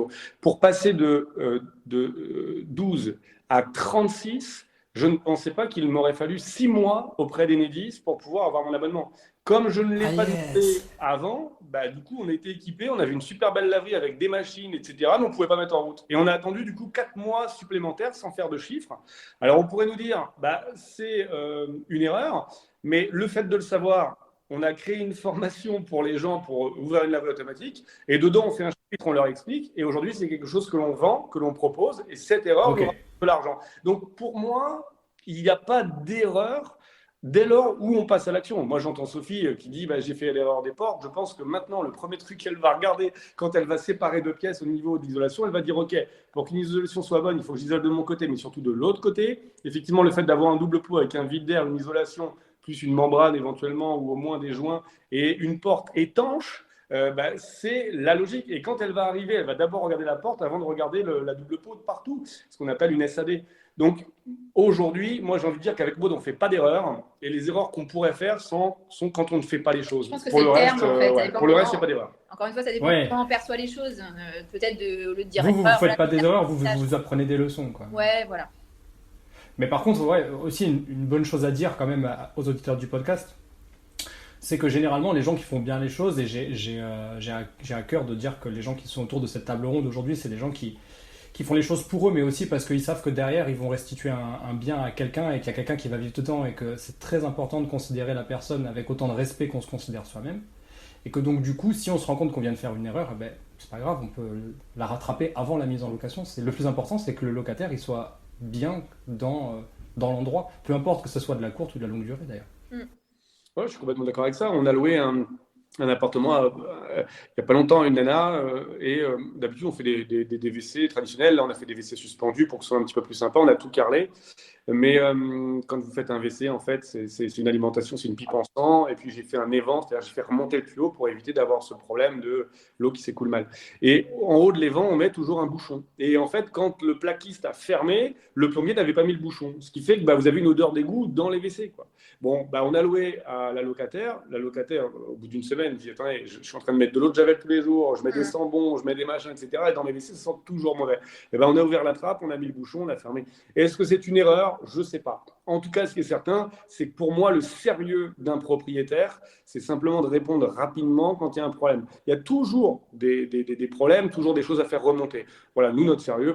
Aujourd'hui, je me lève ce matin. Et j'ai un locataire qui est une grosse franchise qui m'appelle en disant voilà, il a fait moins 8 degrés cette nuit, et, quand je veux tirer de l'eau, j'ai plus d'eau. Et pour l'alimenter, j'ai l'alimentation d'eau qui remonte sur 50 cm à l'extérieur et qui arrive dans son local. Et à cet endroit-là, cette nuit, ça a gelé. Alors, Est-ce que c'est un problème? Oui, non. En tout cas, ce qui est sûr, c'est qu'après notre podcast, je file chez Plume Plastique, j'achète de l'Armaflex, qui est un isolant pour PVC. Je vais y aller, je le mets, et puis ils n'auront plus ce problème dès demain, puisqu'on est sur une dégel cet après-midi et demain, donc du coup, s'il gèle, on ne sera plus impacté. C'est une erreur, il m'appelle, j'y vais, j'ai réagi, et tout se passe bien. L'immobilier, c'est uniquement ça. Ça devient une erreur si on n'y répond pas, quoi, en fait. Ouais, le taux de réactivité, c'est un vrai facteur comment dire, c'est un point bonus en fait si jamais tu es réactif en tant que propriétaire.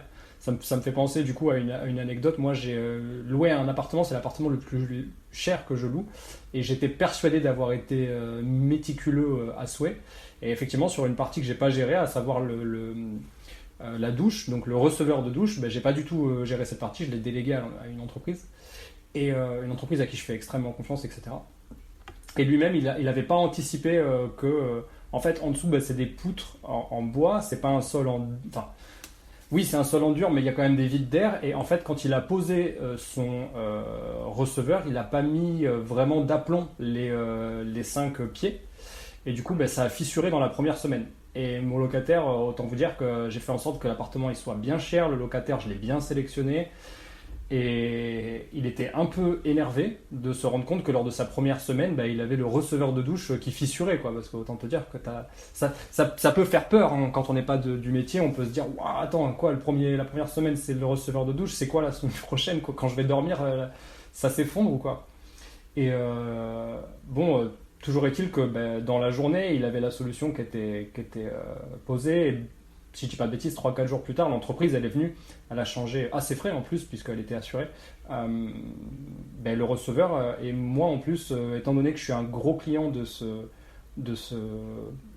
fournisseur, il m'a pas fait payer, il m'a juste repris le receveur, alors qu'ils n'étaient pas du tout obligés. Il m'a repris l'ancien receveur, ils l'ont fait passer en perte. Et donc voilà, donc tout ça pour dire qu'effectivement la réactivité...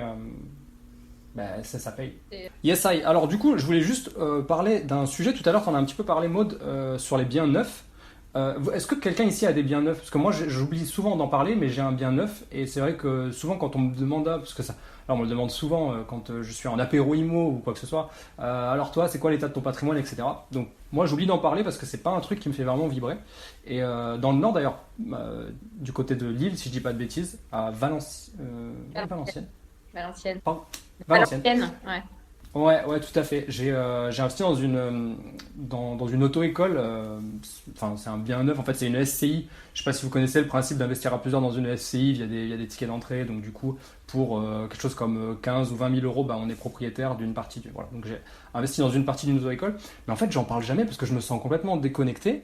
Et moi, je voulais savoir, vous, du coup, qui êtes vachement dans l'ancien, dans la réno, dans la création de valeur ou dans la recréation de valeur de quelque chose qui en a déjà. C'est quoi votre rapport au bien neuf? Est-ce que vous en avez et est-ce que ça peut faire partie de votre portefeuille?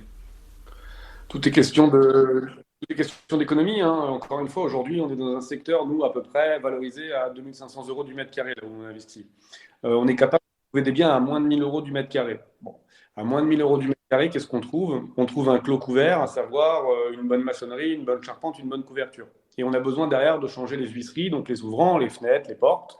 Refaire l'isolation, la plomberie, l'électricité, le placo, la peinture, les sols souples, cuisine, salle de bain. Bon, ce poste-là vaut entre 800 et 1 000 euros du mètre carré quand on arrive à bien le négocier et quand on est sur des immeubles.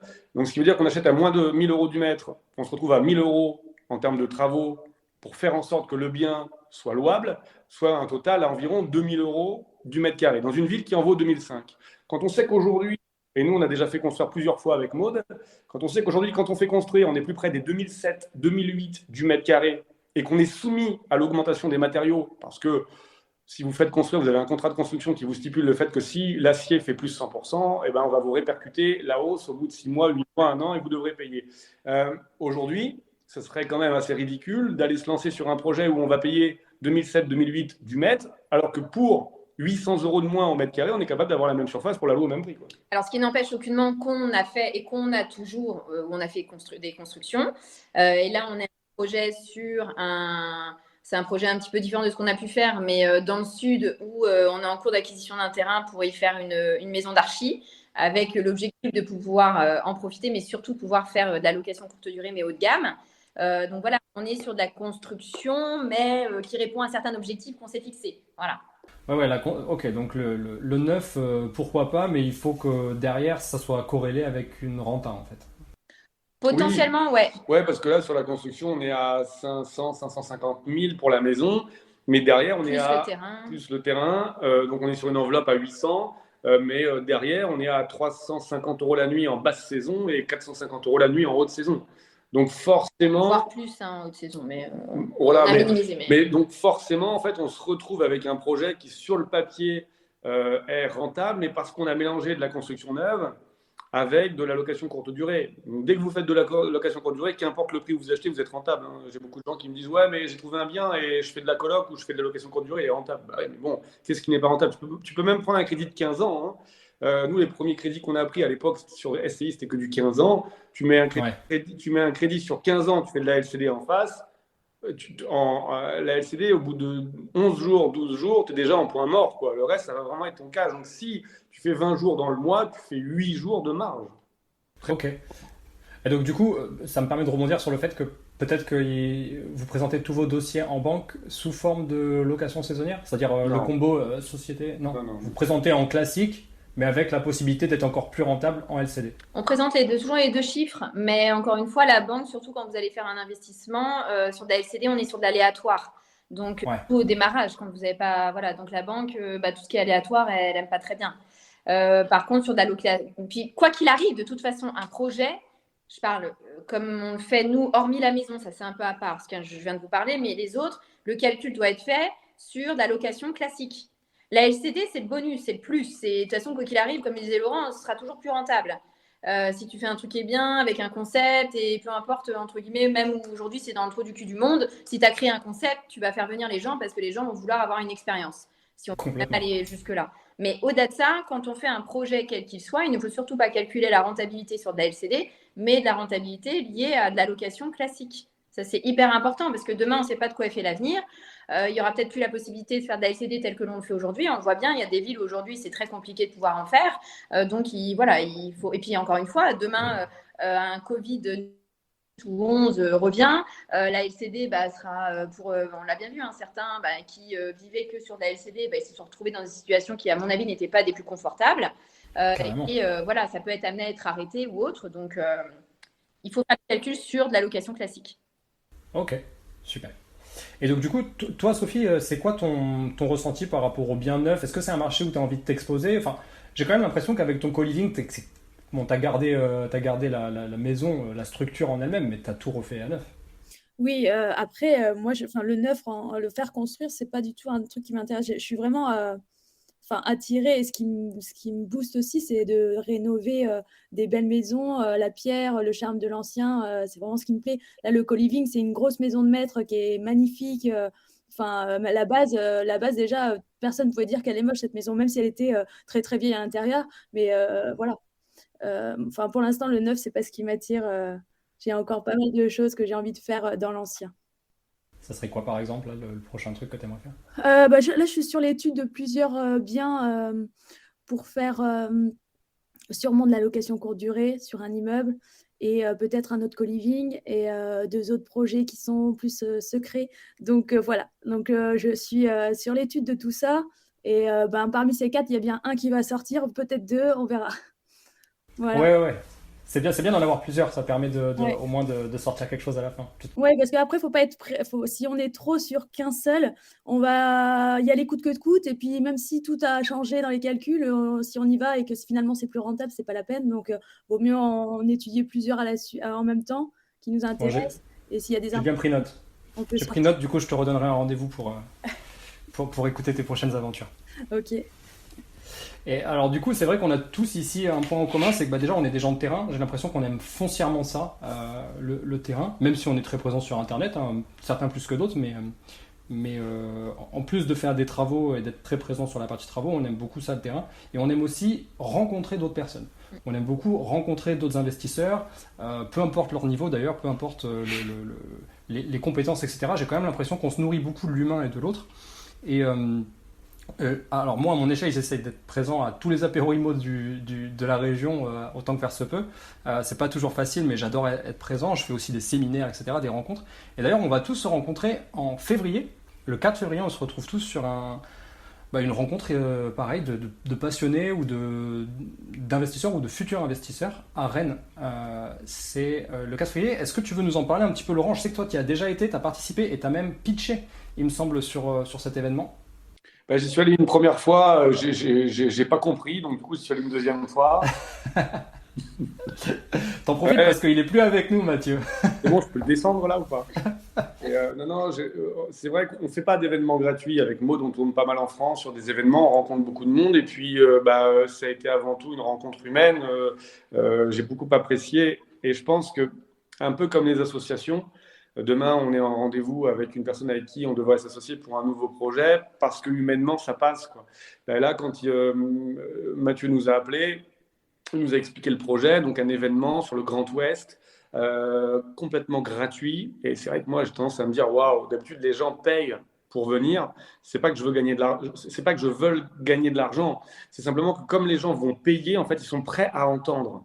Et c'est complètement différent parce qu'on est sur un public averti. C'est-à-dire que si moi, les gens viennent nous voir et que je dis voilà mes relevés de compte, voilà combien on a gagné, des gens qui ont payé vont dire waouh, j'adore, je veux faire la même chose parce qu'ils savaient ce qu'on allait proposer.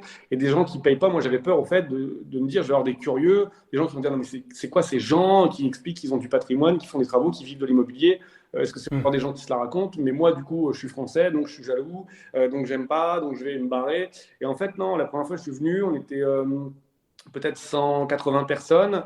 Les gens étaient là du début à la fin, curieux, mais dans le bon sens, avec voilà, des questions qui se posaient. Est-ce que c'est possible de vivre de l'immobilier? Est-ce que moi aussi je peux? Quelle est ma capacité de pouvoir lever de la dette? Parce que la plupart des gens veulent investir, mais quand on leur dit tu peux mettre combien, ils se disent je ne sais pas, j'imagine que je peux rembourser. Non, mais c'est ce que la banque te prête. Donc, première édition top. Donc, ça s'est bien passé, effectivement. Là, il m'a dit est-ce que vous voulez venir sur la prochaine? J'ai dit banco, avec grand plaisir. L'idée, c'était de pouvoir encore échanger, donner un maximum de valeur et de contenu parce que, un peu comme Sophie qui a plein de projets, on a aussi des projets sur lesquels on avance et du coup, avec des nouvelles expériences qu'on vient proposer.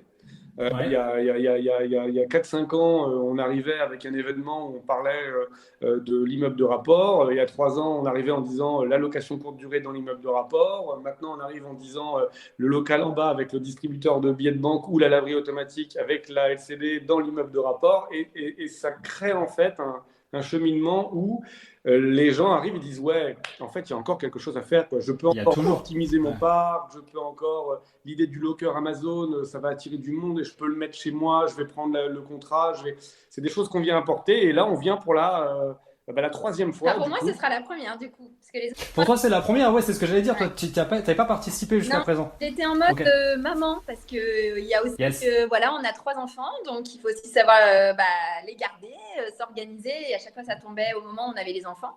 Là, cette fois-ci, voilà, je serai de la partie, donc on sera tous les deux. Magnifique.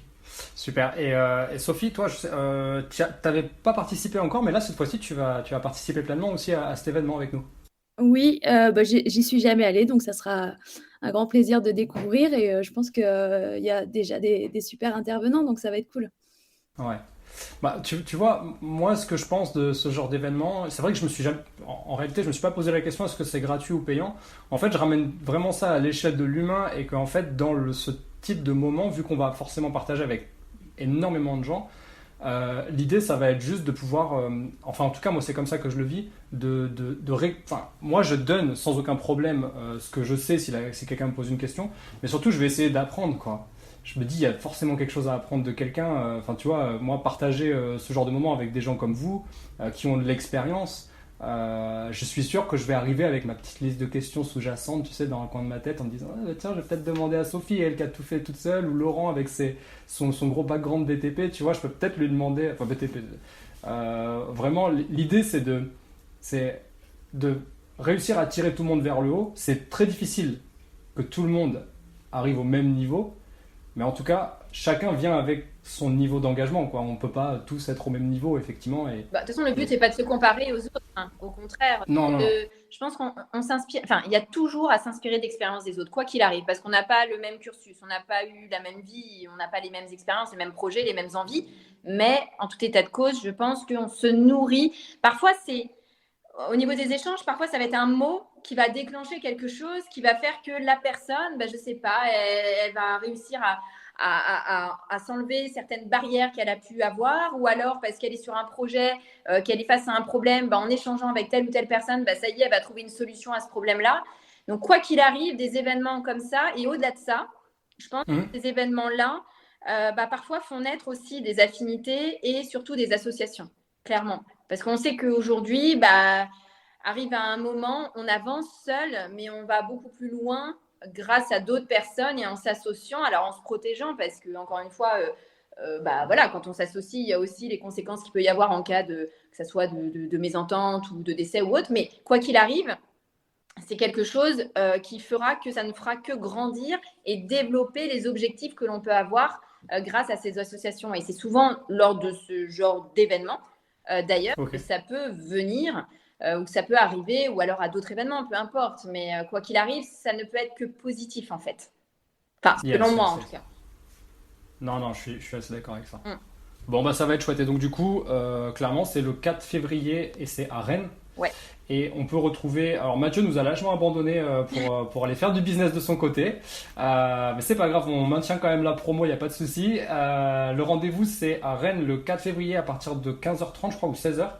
Et c'est jusqu'au milieu de la nuit, si j'ai bien compris, Laurent. C'est toi qui tient tout le monde moi, jusqu'au milieu de la nuit. Je ferme les portes, donc c'est au milieu de la nuit. Ouais, non, en fait, ce qu'il faut dire, c'est que les deux derniers ont fini très tard parce qu'il y a une date de début et généralement des gens qui sont très motivés.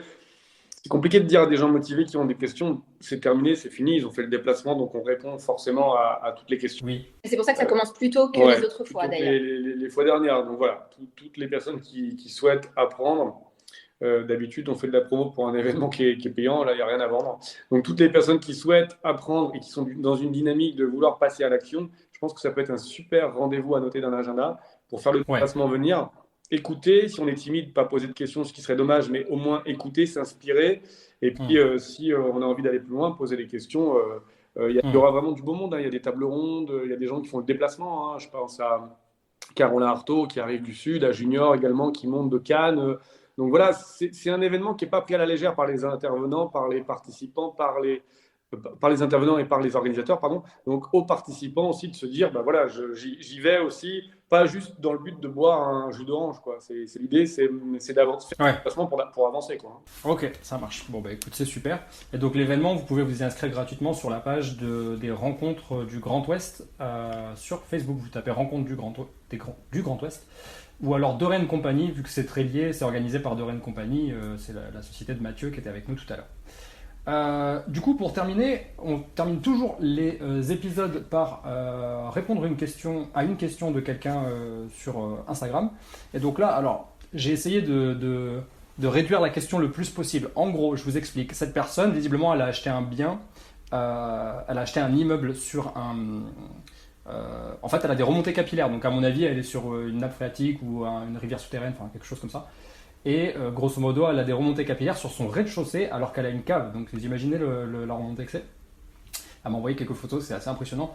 Peu importe, du coup, là, elle me posait la question comment faire pour soit assainir ou quelle serait la solution pour pouvoir quand même exploiter ce rez-de-chaussée qui est un appartement, je tiens à le préciser normalement.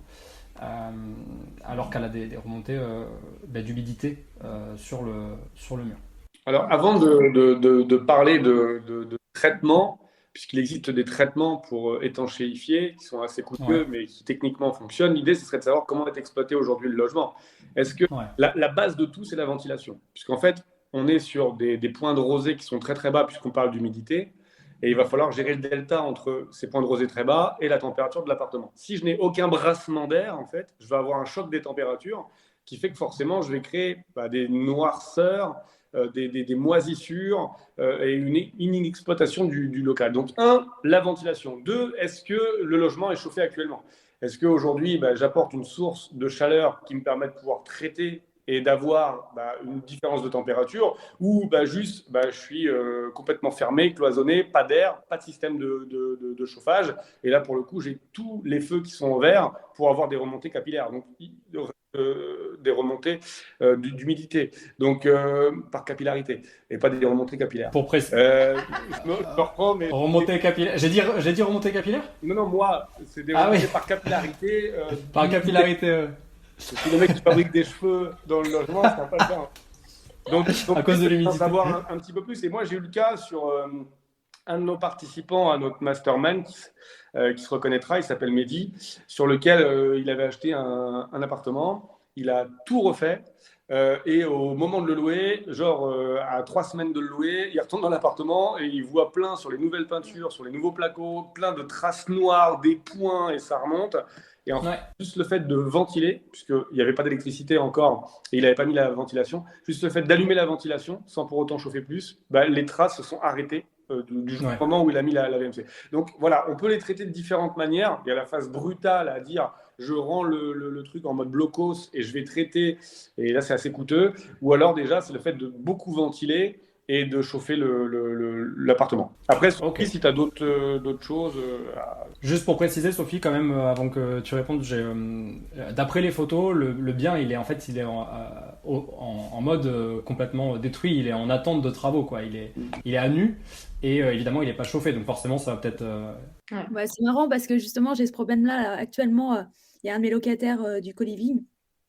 C'est dans la chambre que j'ai fait dans l'ancien poulailler. Donc effectivement, on est dans une circonstance qui est un peu particulière. Donc en fait, le froid et l'humidité deviennent de tous les sens, tous les côtés, plafond, sol. Donc du coup, effectivement, c'est une pièce qui est plus dure à traiter en termes d'humidité et puis du froid. Ouais. Donc il commence à me dire que effectivement c'est humide et que c'est dur à chauffer. Mais oui, c'est le cas. Et puis, c'est pas un manque d'isolation, c'est juste qu'il faut effectivement chauffer plus dans cette pièce et bien ventiler. Donc, il y a une ventilation, peut-être pas assez. Là, il faut peut-être faire des efforts supplémentaires, faire d'autres ouvertures, peut-être derrière les placos aussi, faire des petits points d'ouverture pour que l'air puisse circuler derrière le placo. Parce qu'en fait, juste derrière le placo, on a un mur qui donne sur une rue et qui prend toute l'eau quand il pleut, par exemple. Donc, je pense qu'il y a ça aussi qu'il faut traiter. Donc là, il y a des efforts à faire peut-être là-dessus. Donc, ventilation, chauffage, ça revient à ce que dit Laurent. Ouais, j'avais vu, du coup, en faisant quelques recherches pour la personne, évidemment, j'ai un petit peu répondu avec ce que je savais à l'instant T. J'ai vu qu'il y avait une technique qui consistait à plaquer de manière tout à fait régulière le mur avec de l'isolant, etc. Et en fait, avant de faire les finitions, replaquer, mais à quelque chose comme 1,5 cm sur tasseau, en fait, pour, je ne sais pas très bien comment l'expliquer, mais en fait pour créer une sorte de vide sanitaire. Un vide d'air, ouais, c'est ça, tout à fait. D'air. Ouais, en fait, le fait de créer un vide d'air, en fait, ça va emprisonner et en fait, on va avoir ce brassement d'air qui sera fait en amont de rentrer dans la pièce et on n'aura plus ce problème. Mais un peu comme, en fait, quand des gens font une piscine à l'intérieur de leur maison et construisent un local tout autour, en fait, la température de l'eau, pour que ce soit agréable dans une piscine, elle est entre 27 et 28 degrés. C'est là où on se sent bien pour pouvoir nager. Si vous mettez l'eau à 27-28 degrés et que vous ne chauffez pas votre local, qu'est-ce qui va se passer? En fait, la chaleur de l'eau va créer de la condensation, puisque on aura chaud, 27-28, et on aura un local qui sera peut-être à 10-12 degrés, donc ça crée de la condensation, ça va créer des micro-gouttelettes d'eau sur le local, et ça va venir couler. Donc vous aurez de l'extérieur un effet où on ne voit pas la piscine, puisqu'on a un choc des températures. Donc, qu'est-ce qu'on met dans des piscines? On met ce qu'on appelle des déshumidificateurs. Donc, la désu, en fait, elle va permettre d'aspirer l'air humide et la rejeter sèche. Et du coup, on va se retrouver avec un local qui est 1 degré supérieur à la température de l'eau, donc généralement un local qui est à 29 degrés pour une température d'eau à 28. Et là, on voit très très clair, en fait, on n'a plus ce problème, juste parce qu'on a traité, en fait, ce point de rosée, qui est très important. Donc le fait de créer un vide d'air, en fait, on vient créer, en fait, une nouvelle carcasse, et on a ce brassement d'air qui est fait entre les deux. Et du coup, on n'a plus ce problème de remontée capillaire, et c'est d'ailleurs pour ça, effectivement, qu'on peut... sur certains points, créer une deuxième couche ou mettre seulement 10 cm d'isolant alors qu'on a 15 entre le mur et l'isolant, de façon à avoir ce vide entre les deux. Donc ce qu'on fait généralement, moi ce que j'avais fait sur un mur où de l'autre côté j'étais au niveau du terrain, donc j'étais en sous-sol, et de l'autre côté j'étais sur la rue, j'ai fait un traitement en bitume. Ensuite j'ai fait un vide d'air de 10 cm, j'ai mis mon rail, j'ai mis 10 cm d'isolant, mon placo. Ça fait 10 ans que j'ai rénové, il n'y a jamais eu une remontée. Jamais. Et c'est quoi le traitement que tu mets sur le bitume? C'est un traitement en bitume, donc c'est des peintures qu'on peut trouver chez Brico Dépôt, Leroy Merlin. C'est vendu en pot, en fait.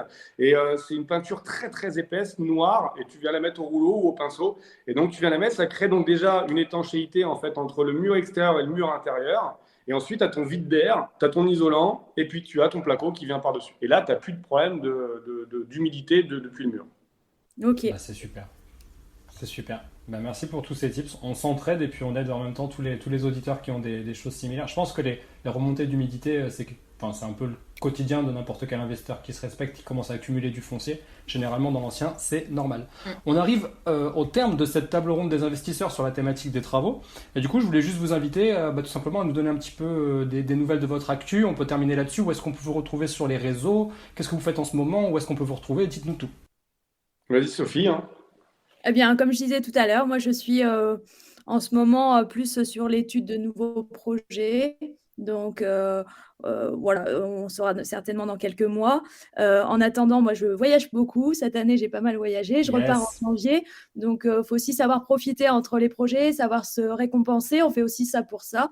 Donc, voilà, moi, j'ai besoin de prendre du recul et me récompenser. Donc, voilà, je vais en Thaïlande en janvier. Donc, vous pouvez suivre mes voyages et mes futurs projets sur Freedompreneur Sophie. Ça marche. Freedompreneur _ Sophie sur Instagram, c'est ça? C'est ça. Super. Et alors vous, du coup? Alors nous, déjà pour nous suivre, réseau, moi c'est Woman Invest, donc woman.invest. Et Laurent, c'est Laurent.Boutillier. Voilà. Ouais. Ça a été très... On est pas mal sur Insta. Voilà, on a également une chaîne YouTube, on a un site internet, etc. Dans la suite des projets, on a plein de projets en cours. Voilà, donc à la fois le projet qu'on parlait tout à l'heure des 2500 mètres carrés. Ça, je vais suivre de près. Ça m'intéresse beaucoup. Ça, c'est vraiment en cours. C'est également le projet de la construction de la villa dans le sud. C'est également un projet sur lequel on sera demain, que l'on va faire en association, et d'ailleurs qu'on a proposé avec quelqu'un que l'on accompagne. Donc on va se mettre en association ensemble. Donc on sera demain matin en visite sur place pour lui montrer. Donc là, c'est un petit ensemble qu'on divise en 6 appartements plus un local commercial. Ouais. Exactement. Et puis c'est aussi, là on va mettre les bouchées doubles sur le développement de l'agence immobilière. Donc là c'est plutôt dans le recrutement d'agents co avec voilà. Ça c'est vraiment. C'est vrai qu'il faut préciser que vous avez vous êtes des professionnels aussi de l'immobilier et vous avez notamment une agence. Et j'ai pris le temps d'aller regarder. Vous essayez aussi de montrer le plus possible ce qu'on peut faire avec des immeubles de rapport. C'est ça? Vous montez beaucoup de projets avec des immeubles de rapport? Principalement, principalement, on est sur des immeubles de rapport. Alors parfois, ça peut être aussi des maisons indivisées, auquel cas vous créez votre propre immeuble, finalement. C'est principalement ça, notre marque de fabrique. Ok. Donc du coup, on maximisera en maximisant le lien directement de votre agence immobilière dans la description et de vos réseaux sociaux. Laurent Boutillier et Woman Invest sur Instagram, c'est ça? Exactement. Super. Super. Merci beaucoup. Merci à toi, cher auditeur, d'avoir été là jusqu'au bout. Et puis, on te donne rendez-vous le 4 février, du coup, à Rennes. Exact. Si tu as tout écouté, tu trouveras le lien dans la description. Et merci à vous pour votre présence lors de cette table ronde. Merci beaucoup. Merci. Salut. Salut.